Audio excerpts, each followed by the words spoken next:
Nii,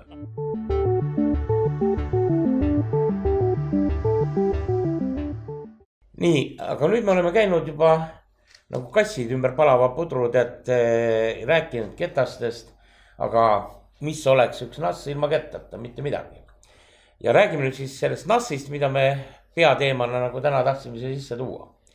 Nass tuleneb ingliskeelsetest sõnadest network attached stories ehk võrku ühendatud salvesti.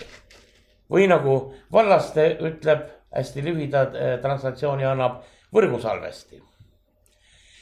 Me teame, et meil on juba piisavalt pikka aega populaarsed olnud välised kõvakettad. Olid nad USB liidesega, USB 2-ga ja olid nad seal veel e-SATA-ga ehk ühesõnaga SATA port oli lihtsalt välja toodud, need olid keerukamad ja väga paljudel arvutitel neid ei olnud. Nende eelis oli lihtsalt see, et nad olid kiired, SATA kiirusega. Nüüd, kui meil on USB 3, on e-SATA faktis kadunud, sest USB 3 kiirus on täiesti piisav selleks, et tagada kõvaketta maksimaalselt läbilaskevõimet. Aga mis on USB ketta viga? USB ketas nõuab seda, et ta oleks ühendatud mingi töötav arvuti taha. Ilma arvutita tema töötada ei oska. NAS ehk võrgusalvesti. Tegelikult me näeme praegust kahte väikest NAS-i, on tegelikult kaks arvutit meie laual. Neil on oma protsessor, harilikud on see mingi risk baseeruv ARMi protsessor või midagi sellist, eks ole. Tal on oma operatsioonimälu, oma emaplaat ja oma tarkvara. See on nagu öeldakse modifitseeritud Linux või näiteks FreeNAS on ju FreeBSD modifitseeritud opsüsteem, mis on ROM-is, eks ole, mida on võimalik uuendada ka alati firmware'ks nimetatakse. Ja selle väikese arvuti kogu töö ülesanne on see, et tema peab vastu võtma klientide andmeid, neid salvestama ja neid uuesti esitama. No, saa nii lihtsustada, et ütleme, et kas sa saad öelda ühe sõnaga, mis asi arvuti on.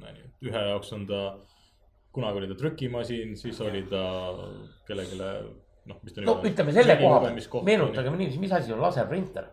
Ka laserprinteril on ju oma protsessor, oma mälu ja värk. Ta on ka ju tegelikult üks arvuti, mis teeb jälle mingit kindlat funktsiooni. Et NAS tänaseks ikkagi ühel inimesel on üks, ühel inimesel teine. Võib-olla ajaloos tagasi vaadates saame natuke pildi ette, et kõigepealt NAS-id tulid, nad olid tegelikult küllalt ka aeglased. Ja küllaltki kallid. Oli odavaid, aga väga aeglased ja neid kasutati üheks põhimõtteks. Teha varukoopia. Sul arvutis tegelikult andmed olid kõik sul ikkagi arvutis. Ja siis, kui tubliseid olid, kas korra päevas või korra nädalas või korra kuus või nagu jumal juhatus, tegid vahete vahel koopia. Ja NAS-i eelis oligi see, et meil ei pidanud seda USB ketas olema iga arvuti taga, või meil oli näiteks, ütleme, firma või kodu sisevõrgule oli üks NAS ja kõik nad said sinna oma andmed salvestada oma kasutajate peale. Täpselt, et see NAS oli kuskil eraldi, ka praegu näiteks minul on, paku välja, kus minul NAS kodus on. Keldris? Päris keldris ei ole, aga köögimööbli sees kuskil. Nii et kui ka varas peaks kogemata sisse murdma ja minu Dobermanist mööda minema, siis mul on see DSS Doberman Security System on mul kodus. Siis ta võib-olla ei märka seda, ei võta mul kaasa. Aga esiteks oli ta kuskil eemal, ta ei olnud siis ühe arvutiga ühendatud, kõik arvutid saavad sinna ligi oma varukoopiat teha. Ja olgem ausalt, varukoopiad on ikkagi võib-olla üks 40% põhjustest, miks siiamaani NAS-i ostetakse. See pole mitte kuhugi kadunud. Kuid aeg läks edasi ja NAS-id muutusid kiiremaks. Mis sellest nüüd tuleb? Sa võisid hakata kasutama NAS-i nagu kõvaketast. Näiteks minul kodus arvutis on üks väike SSD, seal on Windows, mõned programmid. Võib-olla on vahetevahel mõned failid kõvakettal ka seal desktopi peal, aga üldiselt kõik mul asjad on seal võrgusalvestis. Kui mul kõvaketas katki läheb, ma ei kaota mitte mingid andmeid. Mul ei olegi vaja teha varukoopia. See on ainuke asi. Uuesti installida Windowsi programmid, mis on kõik taastatavad. Ja, isegi see Windowsi koopia mul seal NAS-is. Ja peale selle, nüüd üks asi, mis on NAS-idel juures, on see, et nad toetavad väga paljusid võrguprotokolle ju. Faktiliselt ma ei tea ühtegi NAS-i, kes ei toetaks HTML-i või FTP-d või Secure FTP-d. Ühesõnaga, me saame oma andmed kättesaadavaks teha kõigile arvutitele. Ja uuematel NAS-idele vist enamikul, ma ei tea, kas jälle on, sa tead mõnda NAS-i, millel ei ole DLNA tuge. See on see digitaalne multimeedia tugi, mida oskavad kasutada ükskõik, kas meil tahvliarvutid, mobiiltelefonid, nutitelekad, eks ole. Et kui me tõmbame endale mingi multimeedia content'i või laadime NAS-i sisse mingid fotod reisist, siis ükskõik milliselt seadmelt kodus me võime neid vaadata ja mitte ainult kodus. Kui me koostame sinna korraliku protokolli, teeme sinna juurdepääsu, nii et mitte terve maailm ei pääse, vaid ikka kellel on kasutaja ja password, siis me võime kas või istuda näiteks Ameerikas ja vaadata oma kodu videosid rahulikult. Kõik sõltub ainult tarkvarast, et ütlemegi esimene tase, ma ütlengi, võtame näiteks kõvakettes näite. Esimene tase on see, et sa teed oma varukoopiat kõikidest arvutitest NAS-i. Järgmine tase on see, et sa ka kasutad juba neid andmeid otse NAS-ist. Tähendab, et sul on vahet, sul ei ole, kas sa võtad täna õhtul koju jõudes lahti sülearvuti, naise sülearvuti või oma lauaarvuti, kõik andmed on sul kohe kätte saadavad. Või nutitelefoni. Järgmine tase, ma ütleksin, paneme siia Blacki peale, on see, et sa hakkad neid andmeid ka mujalt kasutama. Mulle ei ole kunagi mitte mingisugust hirmu sellest, et kas ma võtsin töö juurde ikka selle tabeli kaasa, mis ma kodus valmis tegin. Ma saan igalt poolt ligi oma nutitelefonist üle veebi või üle isegi VPN-i ja ükskõik kuidas pidi. Mul on väga mitu eri protokolle, nagu sa ütlesid, eri võimalusi, eri seadmeid, kuidas saab liita. Ma saan alati oma andmetele väljaspoolt ligi. Ja siis ma lisaks ühe kihi nagu veel, mida sa ka mainisid. See on sõltum nüüd tarkvarast ja näiteks need Synology seadmed, mis meil siin on praegu, nad oskavad teha su andmetega automaatselt midagi, mis su elu lihtsamaks teeb. Toon näiteks lihtsa näite. Ma teen pildi. Salvestan selle ära. Näiteks isegi MyPictures kataloogi. Lihtsalt see kataloog istub selle seadme peal. Mis siis juhtub? Arvutist näen ta ikka nagu tavaline fail nagu ikka, saan teha sellega, mis failiga teha tahan, kas ära kustutada. Ja kui on heas kvaliteedis, on ta sul mitu gigabaiti suur, lärakas, eks ole. Võikka suur olla, väike olla, vahet ei ole, aga NAS teeb mulle sellest mida veel. Ta teeb selle automaatselt kohe kätte saadavaks televiisorile, nagu sa mulle ütlesid. Istun koju, võtan telekapuldi lahti, vaata kõike fotosid. Teiseks, ta teeb sellest automaatselt valmis veebigalerii. Vaatan kas kodus või lähen vanemate juurde külla. Mul on sageli alguses see probleem, et lähed vanemate juurde külla, siis küsitakse ikka, mida lapsed, siis head teinud olete. Siis tunned ennast halvasti, et ühtegi pilti kaasa ei võtnud. Milles probleem? Panen veebiaadressile oma koduse aadressi ja ilusad galeriid on kohe olemas. Mis on tegelikult ju igal pool olemas. Google Picasso on väga populaarne või Nagi oli kunagi mida kõik. Aga see vahe oli seal see, et sa pidid selleks midagi ekstra tegema. Sa pidid need pildid võtma, sinna üles laadima ja siis sageli jäigi see liigutus tegemata. Või paljud ei oskanudki seda. Kuigi see õppimine ei ole raske, aga löödi käega. Ja siis vahel oli ka veel see mõte, et kui ma ikkagi kuhugi üles panen, siis ma peaks ikka valiku tegema. Ja siis jäi see valik tegemata ja puudusel. Aga need on seal kohe olemas. Ja lisaks, mis sa siis mainid, sama asi toimub seal mingi filmidega, muusikaga. Paljud, ma tean, mitut inimest Eestist, kes autos kuulavad läbi iPhone'i muusikat, mis tegelikult striimitakse kohe kodusest NAS-ist. Siis on sul tegelikult telefonis, reaalselt vaadates, kui kiiresti internet siin täna Eestis ju areneb, igal pool on meil 3 või 4G juba olemas. Tegelikult sul on sinu väikeses nutitelefonis näiteks 3 terabaidi eest filme, muusikat ja ka telesaateid. Ja ma ei pea istuma kuskil Ameerika saidi otsas, vaid mul on lihtsalt oma mirror, oma huvitavast muusikast või filmindusest oma NAS-i peal. Ja tarbin seda pidevalt on see fly, eks. Ja kui on veel korralik ketas, siis paneks viimane kihi ka veel juurde, et sa saad kõik tegelikult kokku intrigeerida ühtesse süsteemi. Et sul on kodus NAS, millega on väga kiire ühendus.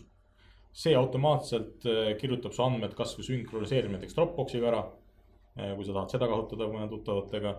Sinna taha saad panna veel omakorda USB TV-kaardi ja saad automaatselt telesaateid sinna peale salvestada. Sa võid panna sinna külge valvekaamerad, IP-valvekaamerad sinna salvestama ja siis on selle omakorda väike tarkvara sees, mis isegi teeb automaatseid otsinguid, annab sulle häireid. Nii et sul ei ole vaja igale riistale oma ketast taha panna, vaid sul on üks ainukene NAS. Sul on üks ainukene NAS. Seal on kogu sinu elu peal salvestatud. Olgem ausad, kuidas seda väga palju kasutatakse, on näiteks see, et nendes konkreetsetes Synology NAS-ides, aga paljudes teistes ka on olemas BitTorrenti tarkvara. Ehk kui sa tahad tõesti sealt midagi tõmmata, ütleme poliitkorrektselt näiteks uut Linuxi distributsiooni suuri faile, siis sa ei pea selleks esiteks jätma oma arvutit tööle. See on energia kokkuhoid. Energia kokkuhoid, see seade võtab 25 vatti töö ajal.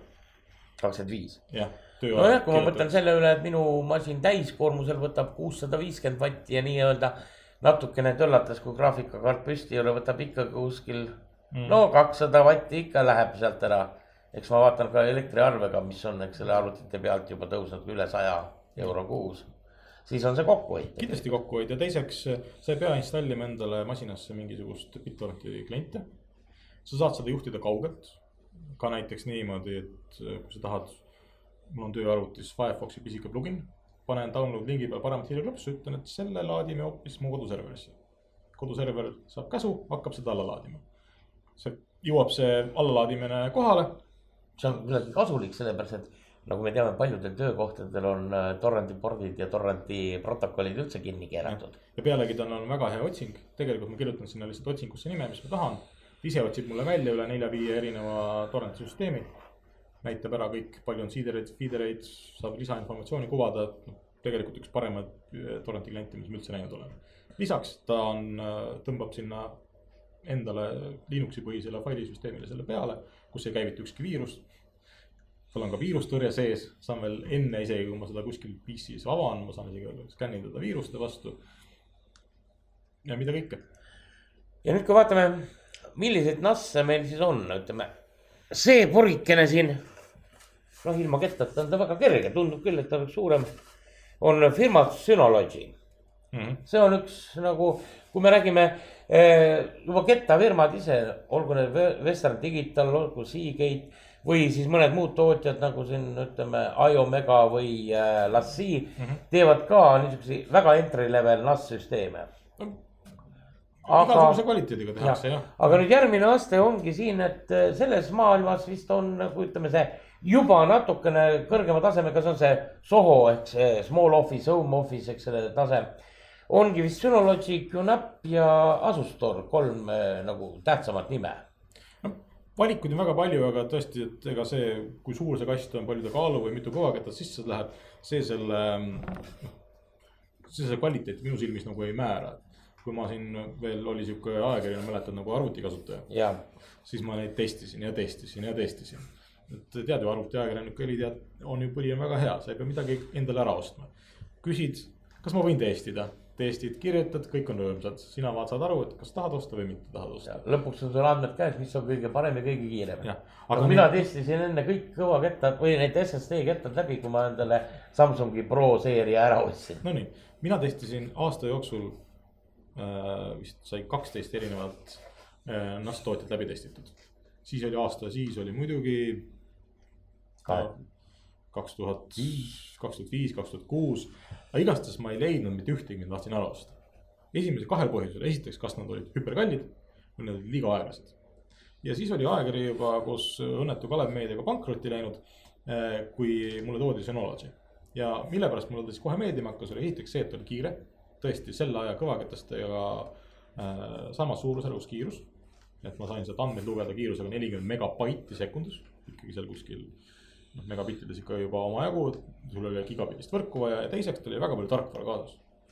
Ehk ta oskas teha mu elu lihtsamaks, oskas teha erinevaid asju ja see oli suhteliselt armastuse esimest silmapilgust, ütleks. Nüüd kõige nagu esimene NAS, siin on see ühele kättele mõeldud asi, eks ole, DiskStation. No siia paneme kõvaketta sisse. Siin nagu öeldakse, raidi me veel teha ei saa, nii et me sõltume sellest ühest kettast ja nagu Ando ütles, NAS ikkagi oskab kohe näha, kui hakkab kettaga midagi halba juhtuma. Et väga plaksust surevad kõvakettad väga harva ja kui need smart-süsteemid on peal, siis me saame sellest teada.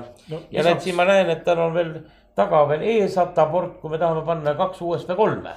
Et me võime siia ka oma välised kõvakettad taha ühendada ja samuti NAS teeb nad kõik kättesaadavaks, eks selle võrgu. Täpselt, seda kasutatakse mitmel eesmärgil. Ehiteks sa võid panna siia oma USB printeri, mis muutub seeläbi võrguprinteriks. See on muidugi väga kasulik asi. Ja ta töötab isegi küll piiratud valikus, aga ka multifunktsionaalsed seadmeid. Et kui on see toetatud multifunktsionaalne seade, saab isegi skännida üle võrgu. Skännin kohe siia boksi sisse näiteks. Jah. Lisaks saad sa panna siia USB ketta või eSATA ketta ja kuidas seda eSATA või USB kettast kasutada on juba sinu küsimus. Näiteks võid sa teha siit omakorda backupi USB kõvakettale. Sest ega ükski RAID-süsteem, isegi kui me vaatame suuremat süsteemi, kus on juba mitu kõvakettast sees, ega RAID-süsteemi kaitse ju sinu enda lolluse vastu. Kui sa ikkagi terve katalogi ära kustutad, siis on ta kustutatud. ma ütlesin, nagu tuleb purihäkker sisse mingi viirusega, mis su andmed kõik kustutab ja krüptib, siis ta teeb seda ka raidis sama kiiresti või kiiremalt 2 kettal kui ainult 1 kettal. Noh, päästab muidugi ainult see, et igal NAS-il on ikka õiguste süsteem. Sa logid sinna sisse teatud kasutaja nimega, noh, mille tegemine on väga lihtne ja sa ei peagi võib-olla, kui sa ei taha, sa ei peagi rohkem kui ühte kasutajat tegema. Kuid ikkagi, kui sul on peres rohkem liikmeid, lapsed ka kasvavad, laste arvutitesse ikkagi mingil hetkel viirused ka sisse poevad, siis oleks mõistlik hoida kasutajad eraldi. Iga kasutajal on oma kodukataloog, kui teised ei pääse, siis võib-olla mingid ühised kataloogid, kus siis saavad kõik kirjutada ja lugeda. Ehk kui ikkagi laps saab oma arvutisse viiruse, mis üritab siin, see BitLocker või mis siin kõige purja tegi, siis sinu failidele ta ikkagi ligi ei pääse. Ja muidugi, kui on suurem ketas, siis ju näiteks soovitatakse siiski teha näiteks ütleme vähemalt 2-astmelist back-up'i. Et meil on näiteks olemas back-up A ja back-up B. Ja enne kui me hakkame kuskil töötavast süsteemist andmeid back-up ima, me kõigepealt A kirjutame B-sse ja lukustame B ära. Ja nüüd kirjutame sealt näiteks, ütleme, meil on juba viirusega nakatatud andmed, mida me teeme, muidu tõstame back-up'i ja meil on ka kõik ikkagi andmed juba sodi, eks ole. Siis meil jääb näiteks, ütleme, nädal aega tagasi varukoopia veel järgi. Lindikoopiatega tehakse ju alati nii. No. Hoitakse ikka mitut varukoopiat. Sinul siis sa määrad ise mitut taset sa tahad. Sa võid tegelikult teha incremental back-up'iga aasta aega järjest ja kõik koopiad alles hoida. Igaüks õpib ise otsustama, palju tema andmed väärt on ja kui palju lisaruumid. No ütleme näiteks, eks selle tõepoolest ega igasugusi võrgust tõmmatud filme või muusikat ei ole mõtet sellisel kujul teha. Dokumendid aga, mis on ju tegelikult väga väikse mahuga võrreldes kõige muuga, siis nendel on juba jumet, et ma hoian need ära, et kui nüüd ka mingi viirus on näiteks meil arvutis ära krüptinud kõik need andmed BitLockeriga. Ja nüüd me tõstame need sinna back-up koopia peale, siis on ka seal kõik krüptitud. Siis on meil veel üks varukoopia olemas, mis on võib-olla nädal või 2 vana, aga meil on siiski seal ikka olulised asjad kõik läbi ajaloo alles.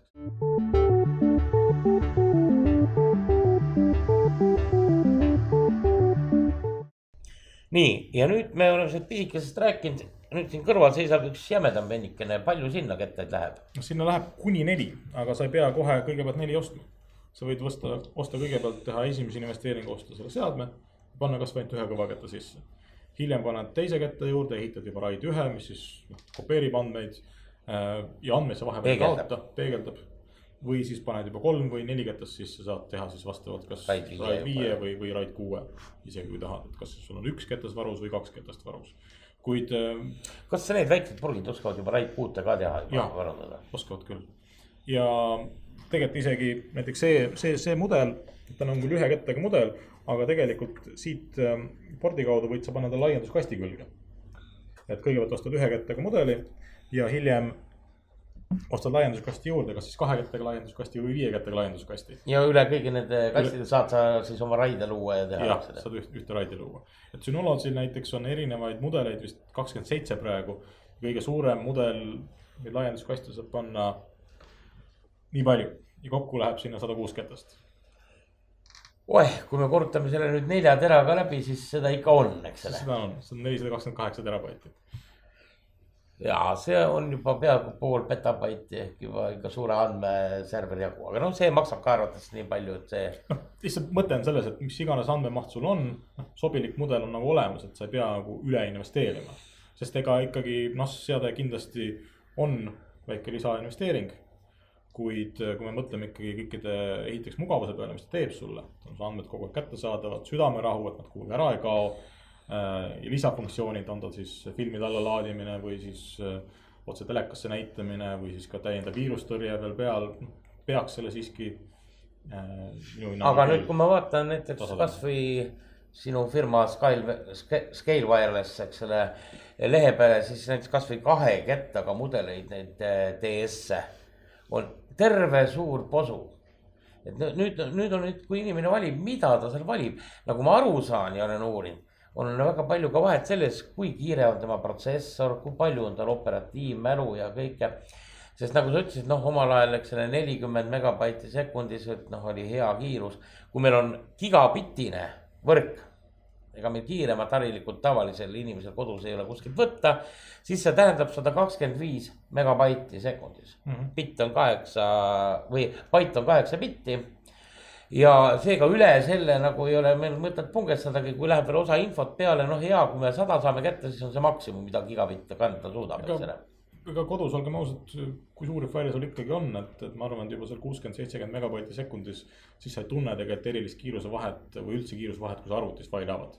Suuremad failid on seal võib-olla fotod enamasti, videofailid on muidugi ka. Aga no videofaili striimimine vist ongi praegust kõige limiteerivam asi. Ei, isegi ei oska öelda, see üks video, isegi Blu-ray ripp 4-5 megabitti sekundis, kaduväiku osa. Ei, Blu-ray ripi me jah, kannatame ära ka praeguste moodsate nassidega, eks ole. Aga kui nüüd 4K hakkab tulema, tulevikule mõeldes. Probleem on tegelikult mujal ja probleem on võib-olla meil eesti keeles. Nimelt, kui me tahame vaadata filme subtiitritega, mis meil juhtub? Esiteks, NAS, ükskõik on ta kõige aeglasem NAS, ta suudab seda filmi televiisoril kätte anda. No, siin on stream 4-5 megabitti sekundis, kõik on tore, söö. Ja ta annab kätte ka subtiitri faili. Aga edasi sõltub juba teleris olevast tarkvarast, kas see oskab selle failiga midagi pihta hakata. No näiteks Samsungi telekad on teada, et nad küllaltki hästi saavad hakkama. Üüd ja ääd ja ööd, see on omaette küsimus.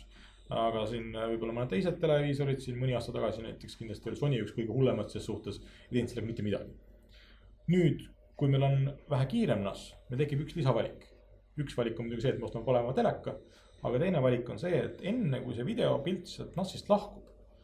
Pannakse talle subtiitri juba selga. Külge, nad kleebitakse nagu kokku. Enne oli nagu üks videopilt ja nüüd on videopilt pluss subtiiter on juba NAS-is kleebitakse sinna peale. Et televiisor enda arvates mängib lihtsalt videopilti ja me näeme ka subtiitreid.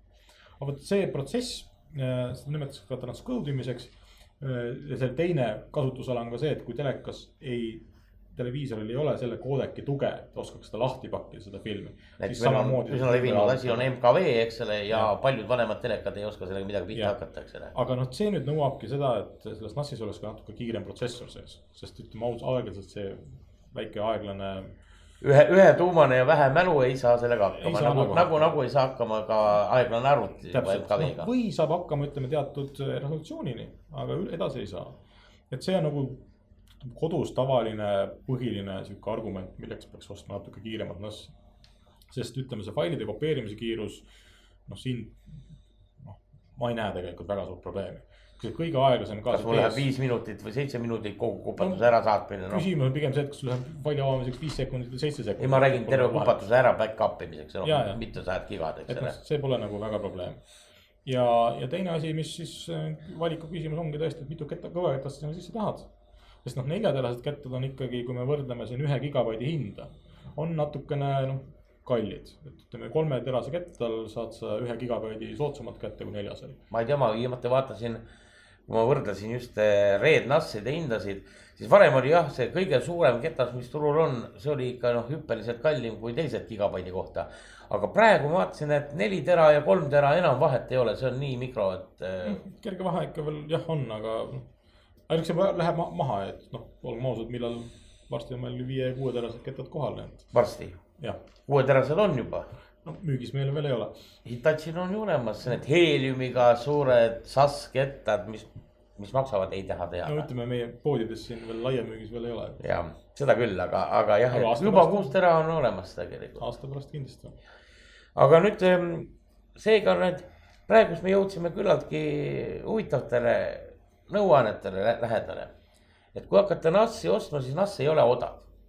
Selles mõttes, kui me võtame lihtsalt USB liidesega välise karbi, eks ole, mis lisab ketta hinnale võib-olla ainult seal, ütleme, 10-15 eurot, eks ole, siis NAS on ikka, omajagu investeeringut. Kindlasti. Ja kui te juba investeerite omajagu raha, siis tasub mõelda, et esiteks tal oleks tulevikukindlus ja ta suudaks täita kõiki neid funktsioone, mida teil vaja on.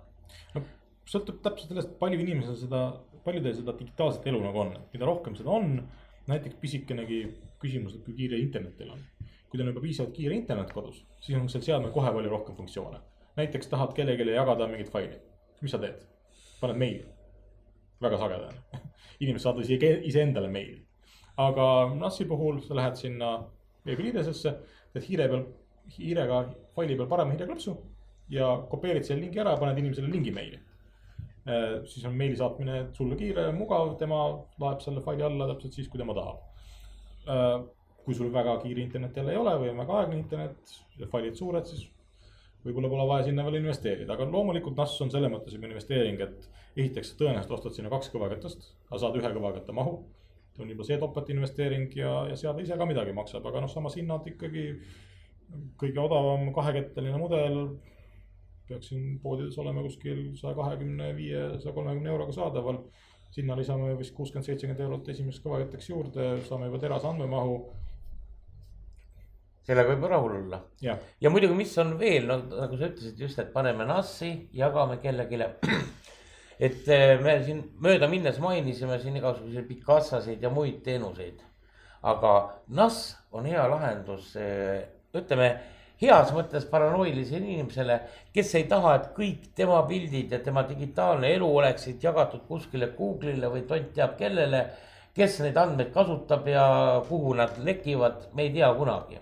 Eriti kui me teame kõiki neid NSA süsteemide valguses, kus kõike nuhitakse, tehakse, siis NAS-is me saame teha oma privaatse asja ja jagada seda tõesti oma privaatset kasutajate ainult oma lähedastele sõpradele või tuttavatele ja me ei pea oma andmeid endast lahutama.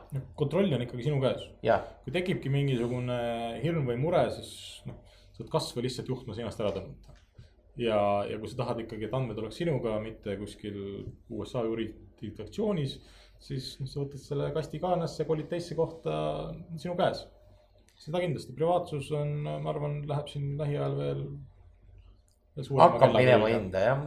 Eriti kui need nuhisüsteemid väga suureks lähevad, siis sa kunagi ei tea, mis asi võib kuskil riigis olla, eks ole, inkrimineeritud. See, et sa käisid, eks selle oma väikelapsega, kes paljalt rannas ringi palli taga ajas ja korraga saad sa mingi lasteporno süüdistuse sellise pildi esitamise eest, siis oma privaatses serverisse on vähem tõenäolisem, ütleme. Kindlasti ja ka loomulikult eks iga turvalisus lõpeb seal, kus inimese rumalus algab, et kui panna ikka 4-täheline parool või see rahakoti vahele üles kirjutada oma andmetele, siis nagu öeldakse, et tihend tooli seljatoe ja ekraani vahel on see kõige määravam asi. Aga kokkuvõttes võime öelda, et NAS-idest abi on ja praegust siis ütleme nii kõvema tasemega, aga mitte hullu kalleid NAS-e võib siis saada sinu firmast Scale Wireless ja arvutitargast on nad samade hindadega ju saadaval, eks selle kõik mudelid. Meie oleme see, kes toob maale ja teeb tehnilist tuge ja muud tuge, et osta saab. Nii et me lisame siia väiksed andmed ja kuhu saab pöörduda, nõuannet küsida, mida vaja on. Sest võibolla sellest jutust täpselt ei selgu, aga keegi tahab oma firmasse just midagi osta ja siis on täpselt konsulteerida, mida mulle nüüd täpselt sellise raha eest kõige parem osta on. Ja ma ikkagi rõhutan veel, tulla algusele tagasi tulles, et NAS ei ole parem kui tema sees olev kõvaketas. Et ma tõesti tahaks tegeleda veel nende probleemidega, et inimesed ostavad täiesti vale kõvaketta ja pärast süüdistavad, et NAS on katkine, ei tööta ja rumal, aga tegelikult on siin ostetud väga vale kõvaketas. Et me ostame küll endale korraliku Bemari välise kesta, paneme sisse sapaka mootori, siis imestame, miks see Bemar ei sõida, et see katki läheb. Täpselt. Nii et kokkuvõttes varundamiseks ja andmete meeldivaks jagamiseks kodus, multimeedias ja ka välisvõrgus ostke endale NAS. Ärge koonerdage kõvaketast ostes, valides kõige odavamad mudelid, sest ei osta ju koeratoidu konte, eks endale supi ja prae keetmiseks. Aga üle maksta pole ka mõtet. Jah, aga samal hetkel jah, et ei ole ka mõtet võtta kõige kallimat ketast, kui ta tegelikult sellest midagi kasu ei saa, kui ta ei tööta nagu data center. Nii et mõistlust kopaga ja mitte koonerdamist. Oleks siis nagu. Aitäh, Ando! Tore kutsumast!